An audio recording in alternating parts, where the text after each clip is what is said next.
There we go. There we go. Make the combinations fast. Come on.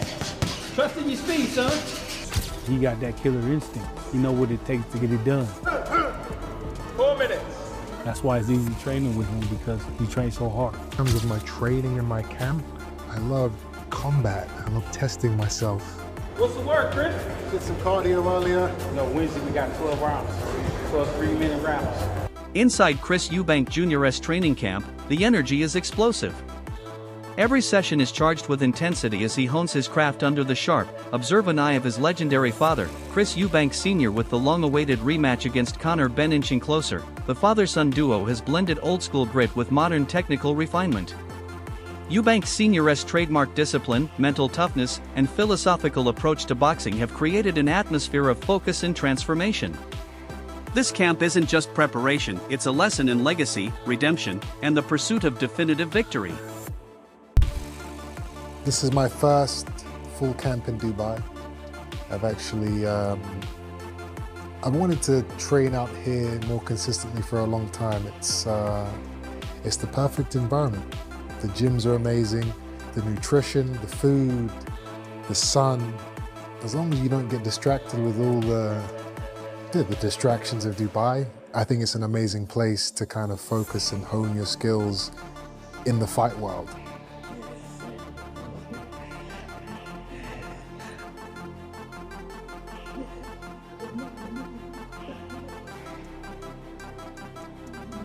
See it. No, no.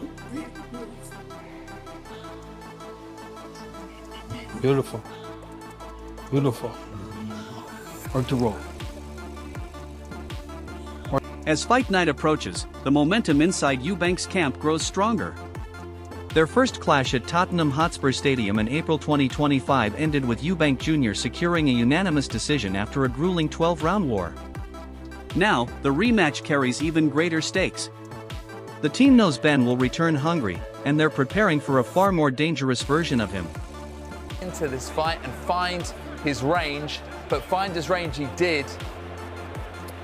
They just exchanged the rounds one by one. Eventually, Conor Benn looked like he was slowing down, but he found a second wind and managed to take it back to Chris Eubank Jr., particularly just with really aggressive punches. Chris Eubank Jr. working the body, Conor Benn trying to find that knockout punch. It was chaotic, a barrage from both fighters in those final few rounds, and so hard to call. On the fan scorecards, it was level, 114 to 114, and no one could separate these two. But you heard it there, Chris Eubank Jr. wins, and not only does that on unanimous decision, but does it to inflict... CompuBox numbers told the story. Eubank Jr. landed 367 of his 912 punches, while Ben connected with 215 of 593. Despite being the older and more physically taxed fighter, Eubank Jr.'s experience and composure carried him to victory. Yet concerns were raised when he struggled with the weight cut, missing by 0.05 pounds, paying a hefty fine, and being hospitalized afterward for precautionary reasons. Now entering the second fight as the favorite, Eubank Jr. aims not only to win but to close the rivalry decisively. Meanwhile, Eubank Sr., though proud, continues to raise crucial questions about the dangerous conditions his son fought under during the first bout. And they put a rehydration clause in. They fined him some £500,000 for coming in, 2 ounces over the weight. It was reported to me by Lawrence Lustig, who is a very famous photographer. Junior wasn't even sweating at the end of the fight. Dehydration. These rules are in place to save my son, to save the lives of fighters. Unfortunately, the reporters, the journalists are not doing their job. They're not holding them to account. Gareth Davis, do your job. Simon Jordan, you speak on boxing, do your job. You are not credible if you let these things happen. What you are is a jester. As I said after the fight, Conor Benn is an extraordinary fighter. Fighting at 156 or fighting a fighter at 160, he doesn't get back down to 147. And if he does, he's not the fighter he could have been. They are dangerous, they are reckless. If the Boxing Board of Control don't do what they're supposed to do, which is to block, fights from happening which do not abide by the weights and the rules. You are baboons. I'm not a baboon, and I know this life. I've gone up to cruiserweight, fighting Carl Thompson. Watch that fight. Both of them, where you're watching one man who is almost twice the size of me. So it seems, I say this sparingly, seemingly killing me. And it looks like a fight because the smaller guy, me, has heart. And nothing is going to stop me. No threat. Nothing's going to stop me. I'm going to put a picture up of my eye. It looked like my eye was pregnant, giving birth. That's these promoters pulling me into a fight that I need for the money. So I say, no, I'll do it. But the Boxing Board of Control is not supposed to allow that to happen. So now when I speak on it for my own son, people say, oh, well, you know, he's overreacting. I'm not over. Inside the current camp, the atmosphere is sharpened and meticulous. Eubank Jr. has been focused on correcting the flaws from the previous fight. He openly admits that his victory last time relied heavily on sheer willpower and experience. This time, however, he intends to convert every weakness into strength. His goal, a performance that leaves no room for debate. Session involved and the benefits for him. We call that the Xbox, 6 different stations. You got 3 coaches, you got 3 different obstacles to push you as far as your power shots, your speed, your slipping, your rhythm, your sprints, your endurance on throwing your power shots and stepping over. So we usually do that once a week to push the fighter, and then every week we go up. Pick it up, pick it up. Keep pushing. More. There you go. Almost there. Come on, let's go. Come on, Chris. Give it up. Come on. Keep it up. Training in Dubai has allowed Eubank Jr. to eliminate distractions and dive deep into intense sparring and conditioning. He now regularly spars 4-minute rounds with only 30-second breaks, extreme work designed to push the limits of endurance and decision-making under fatigue. Although Chris Eubank Sr. will be ringside mainly in a supportive role, he remains involved behind the scenes, ensuring every detail aligns with the family's legacy of discipline. Full camp in Dubai. I've actually I've wanted to train out here more consistently for a long time. It's the perfect environment. The gyms are amazing, the nutrition, the food, the sun.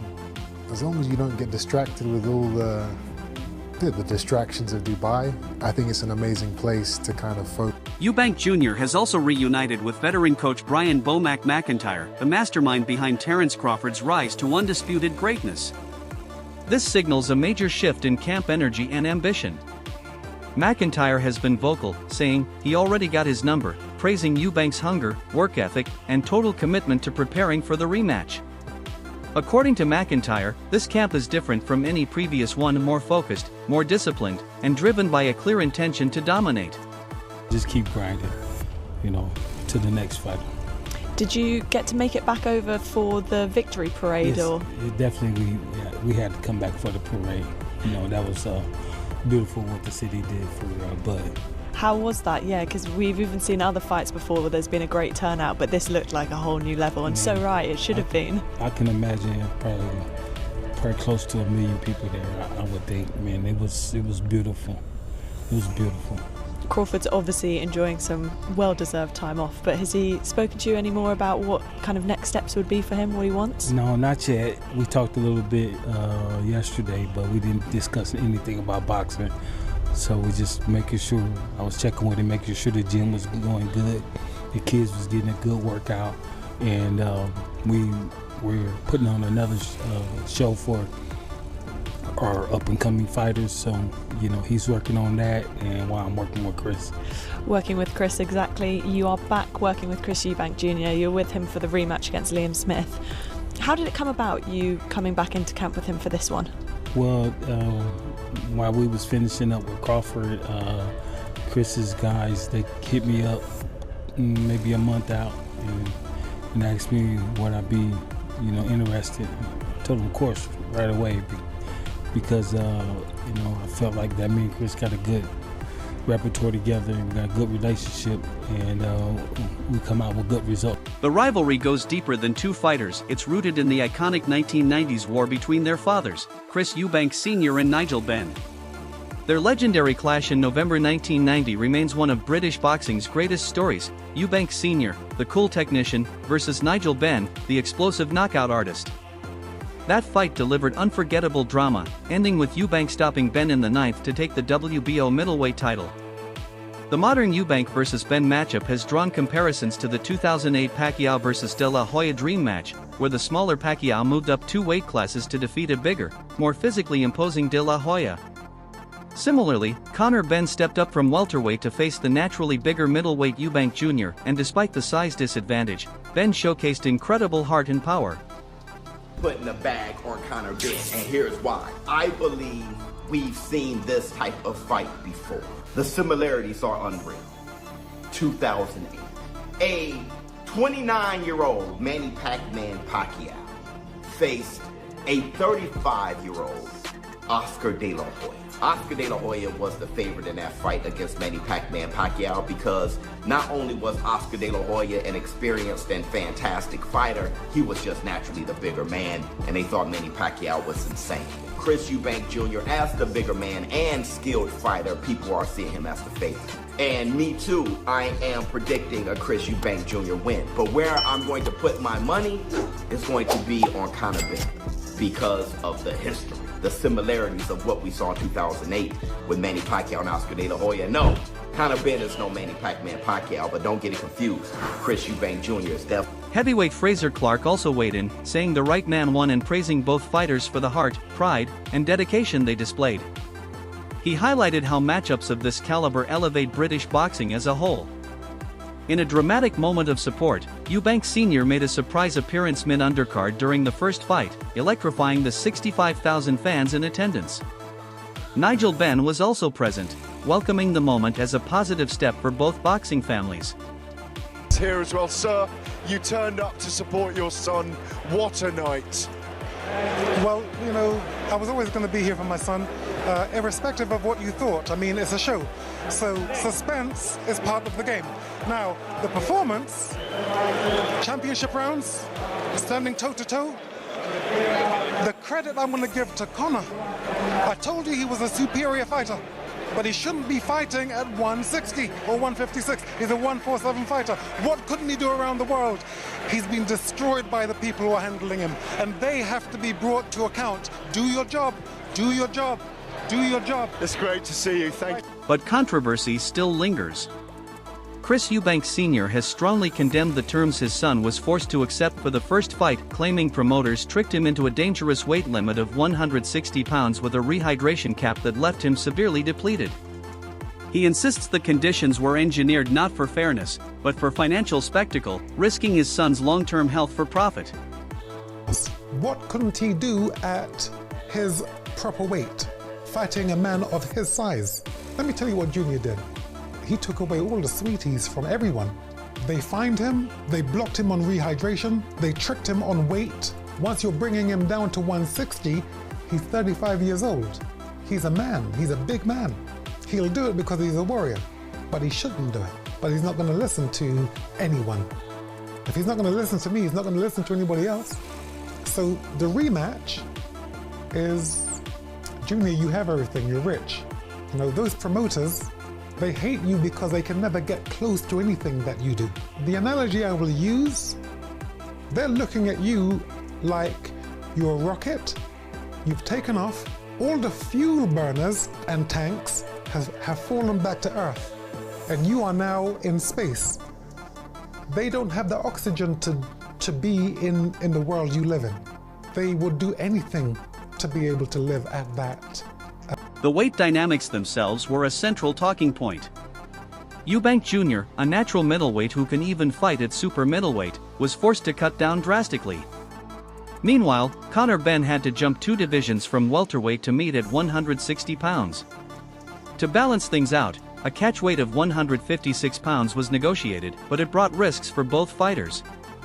Eubank had to drain himself, Benn had to bulk up without losing speed. Both decisions carried huge physical consequences.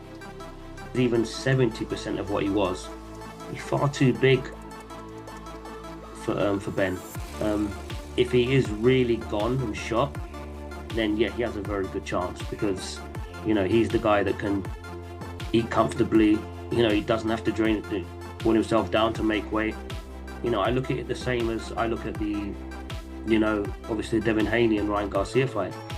You know, a lot of people just don't understand. You know, one guy planned not to make weight, and one guy was actually working hard to make the weight. It's not a fair fight, and that's without even talking about, you know, the accusations about with the PEDs. Oh mate, that'd be legendary. You know, that'd be legendary. I'd love that. We know that your dad has had two very, very famous fights in the 90s with Chris Sr. You're, what, 3 or 4 weight divisions away from Chris Eubank Jr. at the moment, but you are 19 and you will continue to grow and you will continue to put weight on. What chance of you fighting Chris Eubank Jr. at some point in the future? Oh mate, that'd be legendary. You know, that'd be legendary. I'd love that. I'd love that. You could, you know, but there's so many obstacles I've got to get first before we can even consider that. Yeah. So far, it's just a fantasy for the British public. You know, but who knows? At weigh-ins, Ben hit 156.4 pounds comfortably. Eubank Jr., however, struggled, coming in at 160.2 pounds, then again at 160.05 pounds, barely over by half an ounce. For that, he was fined £375,000, handed directly to Ben's side. Eubank Sr. called the terms unethical, even illegal, expressing deep concern about his son's safety and insisting that no fight should continue under conditions that jeopardize a fighter's health. Oh, wow.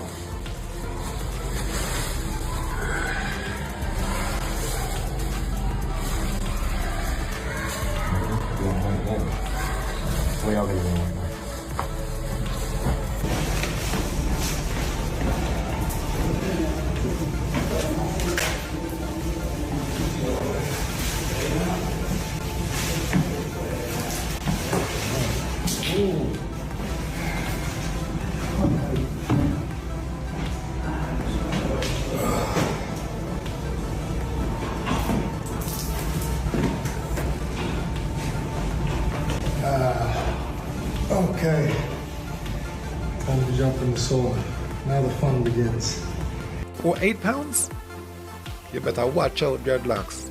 You better watch out, because we have come for you. Oh, sorry. It's my mother's tongue again. It comes through. You'd better watch out, because we're not playing. We're real, and we are a terror. And the procedure will be parliamentary. What are your thoughts on Chris Eubank Jr.'s intense preparation and the powerful dynamic with his father guiding him? Share your opinions below.